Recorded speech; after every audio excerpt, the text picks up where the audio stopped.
அனைவருக்கும் வணக்கம். இன்னைக்கு நம்ம ஃபைனான்ஷியல் அக்கவுண்டிங் அப்படின்ற சப்ஜெக்ட்ல இருக்கக்கூடிய ஒரு எக்ஸசைஸ் நமக்கான ஆன்சரை வந்து நம்ம பார்க்கலாம்.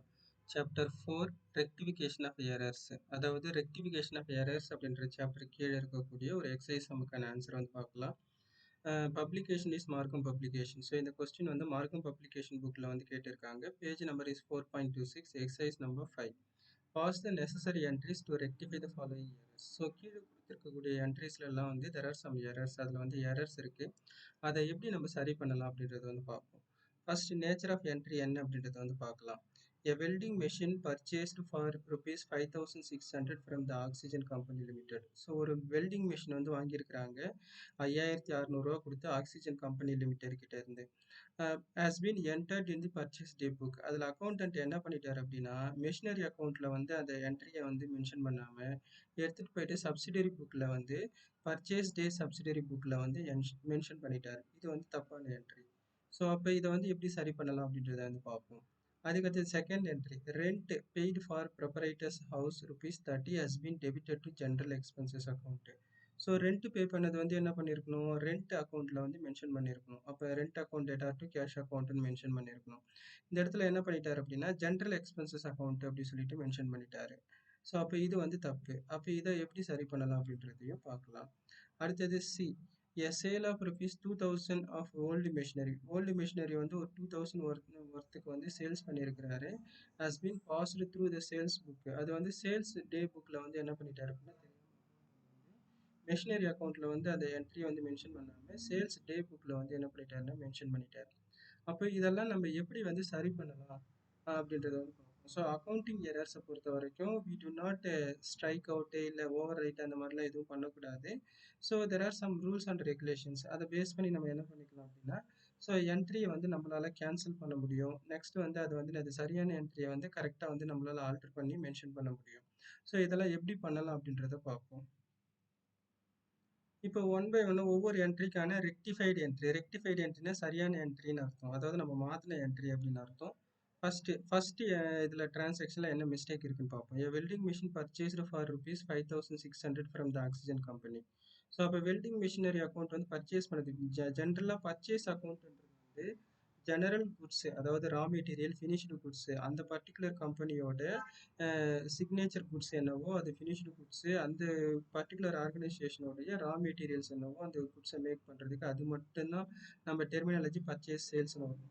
அதர்வைஸ் வேறு எந்த நேச்சர் ஆஃப் நம்ம குட்ஸ் வந்து வாங்குகிறோம் அது especially related to asset, current அசட்டு, ஃபிக்ஸட் அசட் இந்த மாதிரிலாம் வருது அப்படின்னா அந்த அசட் எல்லாம் வந்து அந்த ஒரிஜினல் நேச்சருக்கு தான் வரணும். எஸ்பெஷலி இந்த ஃபிக்ஸட் அசட் எல்லாம் அதோட ஒரிஜினல் நேமில் தான் நம்ம மென்ஷன் பண்ணிக்கணும். அதை வந்து நம்ம பர்ச்சேஸ் அக்கௌண்ட் அப்படின்னு சொல்லிட்டுலாம் நம்ம மென்ஷன் பண்ணக்கூடாது. ஸோ அதே மாதிரி ஃபிக்ஸட் அசட்டை நம்ம சேல்ஸ் பண்ணும்போது அதை வந்து சேல்ஸ் அக்கௌண்ட்டுன்னு நம்ம கன்சிடர் பண்ணிக்கக்கூடாது. ஃபிக்ஸட் அசட்டை பர்ச்சேஸ் பண்ணும்போது பர்ச்சேஸ் அக்கௌண்ட் கன்சிடர் பண்ணிக்கணும். அப்போ ஜென்ரல் குட்ஸ் வந்து நம்ம சேல்ஸ் பண்ணும்போது பர்ச்சேஸ் பண்ணும்போது தான் அந்த நேம் வந்து அப்ளை பண்ணிக்கணும். ஸோ அப்போ இந்த இடத்துல வந்து என்ன ஆகுது பாருங்க, என்ட்ரி வந்து ராங் என்ட்ரி. அக்கௌண்டன்ட் வந்து என்ன பண்ணிட்டார் அப்படின்னா வெல்டிங் மிஷின் பர்ச்சேஸ் பண்ணதை வந்து purchase day book account debtor to oxygen company. ஏன்னா ஆக்சிஜன் கம்பெனி தான் வந்து சப்ளையர், அவங்க தான் கொடுக்குறாங்க, அவங்க கிட்ட நம்ம வாங்குறோம். அப்போ மெஷின் உள்ள வருது, அதை வந்து தெரியாம purchase day book account debtor to oxygen company account கிரெடிட்டார்னு சொல்லிட்டு மென்ஷன் பண்ணிட்டாங்க. இது வந்து தப்பான என்ட்ரி, ஆல்ரெடி வந்து அக்கௌண்டன்ட் மேட் பண்ணியிருக்கிறது. இப்போ சரியான என்ட்ரி வந்து என்னவா இருந்திருக்கணும், ஆக்சுவலாக as per the கொஸ்டின்ல வந்து சரியான என்ட்ரி என்னது, மெஷின் உள்ள வருது. அப்போ மெஷின் உள்ள வருது அப்படின்னா ரியல் அக்கௌண்ட் ரூல் வந்து அப்ளை ஆகும். அப்போ டெபிட் வாட் கம்ஸ் இன். அப்போ என்ன நேச்சர் ஆஃப் இது வந்து உள்ள வருது, வெல்டிங் மிஷின். அப்போ welding machine account debtor to oxygen company account creditor. இங்கே வந்து கேஷ் பர்ச்சேஸ் அப்படிலாம் எதுவும் சொல்லலை. அப்போ அவங்க ஆக்சிஜன் கம்பெனி கிட்ட இருந்து ஒரு மிஷின் வாங்கியிருக்கிறாங்க, அவ்வளோதான். அப்போ to oxygen company account creditor. ஏன் oxygen company credit the giver அப்படின்ற ரூல் வந்து அப்ளை ஆகும். அப்போ to oxygen company account creditor 5600 வந்திருக்கணும். இது வந்து ரைட் என்ட்ரி, ஆனால் இது வந்து என்ட்ரி ஆகலை. இப்போ நம்ம என்ன பண்ண போகிறோம் அப்படின்னா சரி பண்ண போகிறோம். ரெக்டிஃபைடு என்ட்ரி இதுதான் ஆக்சுவலாக ஆன்சரு. ரெக்டிஃபைடு ஜேர்னல் என்ட்ரி என்ன பண்ணுறாங்க பாருங்க, வெல்டிங் மிஷின் அக்கௌண்ட் டேட்டார். ஃபர்ஸ்ட் நம்ம செகண்ட் என்ட்ரி வந்து பார்ப்போம், ரைட் என்ட்ரிலேருந்து எடுக்கலாம். வெல்டிங் மிஷினரி அக்கௌண்ட் டேட்டார் 5600 கரெக்டாக வைக்க வேண்டிய என்ட்ரி, அது வந்து நம்ம என்ன பண்ணலை, மென்ஷன் பண்ணலை. அப்போ அந்த சரியான என்ட்ரி மென்ஷன் பண்ண வேண்டியதுக்கு அந்த என்ட்ரி எடுத்துகிட்டு வந்து அப்படியே இந்த இடத்துல டெபிட் சைடில் மென்ஷன் பண்ணணும். Welding machinery account. ஏன்னா அந்த வெல்டிங் மிஷினரி அக்கௌண்ட் தான் நமக்கு கரெக்டாக இங்கே வந்திருக்கணும். அப்போ கரெக்டாக வர வேண்டிய என்ட்ரிக்கு கரெக்ட் நம்ம என்ன பண்ணிக்கலாம், டெபிட் சைடில் மென்ஷன் பண்ணிப்போம். அடுத்தது எப்பவுமே வந்து அக்கௌண்ட்ஸை பொறுத்த வரைக்கும் இன்கேஸ் நம்ம தப்பா டெபிட் வச்சுட்டோம் அப்படின்னா, அந்த தப்பான டெபிட்டை கேன்சல் பண்றதுக்கு நம்ம கிரெடிட் வச்சுட்டோம்னா சரியா போயிடும். அதே மாதிரி தப்பா நம்ம கிரெடிட் வச்சுட்டோம் அப்படின்னா, அந்த கிரெடிட்டை வந்து நம்ம கேன்சல் பண்றதுக்கு டெபிட் வைக்கணும். இது வந்து என்னன்னா கான்செப்ட் அக்கௌண்ட்ஸ் பொறுத்த வரைக்கும். அதே மாதிரி இங்க பாருங்க, பர்ச்சேஸ் டே புக்ல வந்து என்ன பண்ணிட்டோம் அப்படின்னா தப்பா மென்ஷன் பண்ணிட்டோம். அப்போ பர்ச்சேஸ் டே புக்ல வந்து நம்ம தப்பா மென்ஷன் பண்ணதை கேன்சல் பண்றதுக்கு அப்ப தப்பா டெபிட் வச்சிருக்கிறோம். அப்ப இந்த தப்பான டெபிட்டை வந்து நம்ம கேன்சல் பண்றதுக்கு இந்த ரெக்டிஃபைடு என்ட்ரில வந்து நம்ம கிரெடிட் சைடில் மென்ஷன் பண்ணிப்போம். அப்போ இந்த தப்பான டெபிட்டை கேன்சல் பண்ணுறதுக்கு ஒரு கிரெடிட் வச்சோம்னா ஆட்டோமேட்டிக்காக கேன்சல் ஆகிடும். அப்போ ஆன்சர் வந்து என்னவா இருக்கும் இந்த டிரான்சாக்ஷனுக்கு, welding machine account debtor to purchase book account creditor அப்படின்றது வந்து ரெக்டிஃபைடு என்ட்ரி அப்படின்னு சொல்லிட்டு நம்ம அதாவது சரியான என்ட்ரி நம்ம சரி பண்ணிட்டோம், அந்த எரரையும் சரி பண்ணிட்டோம், அதே மாதிரி கரெக்டான என்ட்ரி நம்ம மென்ஷன் பண்ணிட்டோம். இப்போ உங்களுக்கு இந்த இடத்துல கொஸ்டின் வரலாம், இந்த இடத்துல டூ ஆக்சிஜன் கம்பெனி லிமிடெட் வந்து அக்கௌண்ட் கிரெடிட் சைடில் இருக்கு, இது வந்து கரெக்டான என்ட்ரி தான். ஏன்னா ஆஸ் யூஷுவல் வந்து கிரெடிட் சைடில் ஆக்சிஜன் கம்பெனி லிமிடெட் கிரெடிட் சைடில் தான் இருக்குது. அதே மாதிரி ரைட்டான என்ட்ரிக்கும் அதே மாதிரி கரெக்டாக கிரெடிட் சைடில் தான் இருக்கும். அப்போ கரெக்டான என்ட்ரி வந்து நம்ம மென்ஷன் பண்ண தேவையில்ல, ஆட்டோமேட்டிக்காக இது வந்து கேன்சல் ஆகிடும். அப்போ கரெக்டான நம்ம ரெக்டிஃபைடு என்ட்ரியை பொறுத்த வரைக்கும் எது என்ட்ரி ஆகலையோ அதை என்ட்ரி பண்ணிக்கணும், எதை தப்பா என்ட்ரி பண்ணியிருக்கணுமோ அதை சரி பண்ணிக்கணும், அவ்வளோதான் நம்மளுக்கு. அப்போ நம்ம இதை தான் நம்ம மென்ஷன் பண்ண சொல்லியிருக்கிறாங்க. அப்போ ஆன்சர் வந்து welding machine account data 5600 to purchase day book account 5600. அடுத்த டிரான்சாக்ஷன் என்ன அப்படின்றத பார்ப்போம். அடுத்த டிரான்சாக்ஷன்ல வந்து பாருங்க, கொஸ்டின்ல வந்து ரெண்ட் ஃபார் ப்ரொப்ரைட்டர் ஹவுஸ், அது ஓனரோட ஹவுஸ் லேண்ட்லார்டு யாரா இருந்தாலும் சரிதான். ரெண்ட் பெய்டுன்றது வந்து என்னது, rent account debtor to cash account credit. ஏன்னா ரெண்ட்ன்றது ஒன் ஆஃப் த எக்ஸ்பென்சஸ் தான், பட் அது அதே நேச்சர்ல தான் நம்ம மென்ஷன் பண்ணிக்கணும். அப்போ rent account debtor to cash account கிரெடிட்டார்னு வந்திருக்கணும். ரைட் என்ட்ரில பாருங்க, rent account debtor to cash அக்கௌண்ட்னு வந்திருக்கணும்.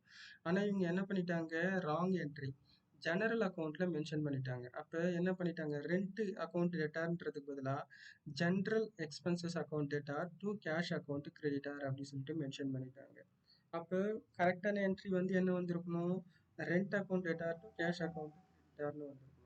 இப்போ இந்த கொஸ்டின்ல வந்து பாருங்க, கேஷ் அக்கௌண்ட் கிரெடிட்டார் ராங் என்ட்ரிலும் கரெக்டாக தான் இருக்குது, கிரெடிட் சைடில் இருக்குது, ரைட் என்ட்ரிலையும் அதே மாதிரி கிரெடிட் சைடில் தான் இருக்குது. அப்போ இது நம்மளுக்கு பிரச்சனையே கிடையாது, டூ கேஷ்ன்றது கிரெடிட் சைடில் இருக்குது, அப்போ அது பிரச்சனையே கிடையாது. இப்போ ரெக்டிஃபைடு என்ட்ரியில் வந்து பாருங்க, ஃபர்ஸ்ட் ரெண்ட் அக்கௌண்ட் டேட்டா கரெக்டாக வைக்க வேண்டிய என்ட்ரி. அப்போ என்னது, ரெண்ட் அக்கௌண்ட் டேட்டா டெபிட் சைடில் இது கரெக்டாக வைக்க வேண்டிய என்ட்ரி. அப்போ அதை எடுத்துகிட்டு வந்து ஃபர்ஸ்ட் மென்ஷன் பண்ணிக்கலாம். அப்போ ரெண்ட் அக்கௌண்ட் டேட்டார். அடுத்தது வந்து ஜென்ரல் அக்கௌண்ட் வந்து தப்பாக டெபிட் வச்சிட்டோம், ஜென்ரல் அக்கௌண்ட் டேட்டார் இது வந்து அப்போ தப்பாக டெபிட் வச்சதை கேன்சல் பண்ணுறதுக்கு ஒரு கிரெடிட் வச்சிட்டோம்னா சரியாக போயிடும்.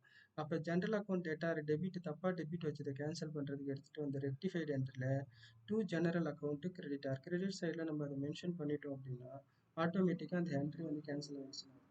ஸோ ஏற்கனவே சொன்ன மாதிரி தான், கரெக்டாக இருக்கக்கூடிய என்ட்ரி வந்து நம்ம இங்கே வந்து ரெக்டிஃபைடு என்ட்ரியில் காமிக்க வேண்டியதில்லை. ரெக்டிஃபைடு என்ட்ரியை பொறுத்த வரைக்கும் எந்த என்ட்ரி மென்ஷன் ஆகலையோ அதை மென்ஷன் பண்ணிக்கணும், எந்த என்ட்ரி வந்து தப்பாக வந்து மென்ஷன் பண்ணியிருக்கிறாங்களோ அதை கேன்சல் பண்ணுறதுக்கு ஒரு என்ட்ரி வச்சுக்கணும், அது மட்டும் போதும். அடுத்த டிரான்சாக்ஷன் என்ன அப்படின்றத பார்ப்போம். அடுத்த என்ட்ரியில் வந்து பாருங்க, sale of ₹2000 of old machinery has been passed through the sales book. அதாவது ஒரு ஓல்டு மிஷின் வந்து சேல்ஸ் பண்ணியிருக்கிறாங்க, அது வந்து சேல்ஸ் அக்கௌண்ட்டில் வராது. ஏன்னா மிஷின் ஃபிக்ஸட் அசெட், நம்ம பர்ச்சேஸ் பண்ணாலும் சேல்ஸ் பண்ணாலும் அதோட நேச்சர் அதோட ஒரிஜினல் நேமில் தான் வரணும், ஜென்ரல் சேல்ஸுக்கு வரக்கூடாது.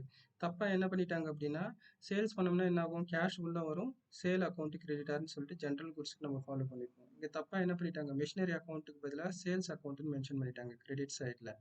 அப்போ ரைட் என்ட்ரி வந்து என்ன வந்திருக்கணும், cash account debtor to old machine account creditor. ஏன்னா நம்ம சேல்ஸ் பண்ணும்போது கேஷ் உள்ள வருது, மெஷின் அக்கௌண்ட் கிரெடிட்டார். இந்த என்ட்ரியில் வந்து பாருங்க, ராங் என்ட்ரிலையும் கேஷ் அக்கௌண்ட் டெபிட் சைடில் கரெக்டாக இருக்குது, ரைட் என்ட்ரிலையும் வந்து டெபிட் சைடில் கரெக்டாக இருக்குது.